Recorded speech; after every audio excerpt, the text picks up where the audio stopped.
আপু তুমি কোথায় থাকবে বলো তো? তুমি কি রাজশাহী থাকবে না ঢাকায় থাকবে বলো? ঢাকা। তুমি কি আম্মুর কাছে থাকবে না আমার কাছে থাকবে বলো?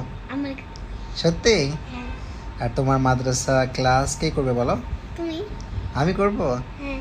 তুমি আমার কাছে থেকে যাও, তোমাকে আমি ভর্তি করে দেবো। এখানে পড়বা তুমি? এখানে তো কোনো মাদ্রাসা নাই। এখানে অনেক মাদ্রাসা আছে আপু, তুমি পড়লে তোমাকে ভর্তি করে দেবো, ঠিক আমাদের আছে? এখানে তো 2 মিনিট হাঁটলে মাদ্রাসা 1 মিনিট হাঁটা তা লাগে। আমার এই যে ফ্ল্যাটের পাশে তো মাদ্রাসা আছে আপু, তোমাকে এখানে ভর্তি করে দিই, তুমি ওই পড়বা? আমাদের তো 1 মিনিট লাগে না, দৌড় দাও আসো, দৌড় দাও আসো। তোমাকে এখানে রেখে আসবে ড্রাইভার, তোমাকে 2 মিনিট লাগবে, ওই যে সামনে মাদ্রাসা আছে, তুমি পড়বা এখানে? না, কেন তুমি কেন পড়বে না?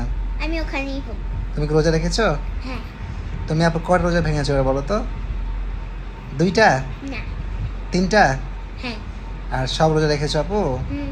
তুমি কি সব রোজা রাখবা বাকিগুলো আপু? হ্যাঁ, সত্যি? রাখতে পারি।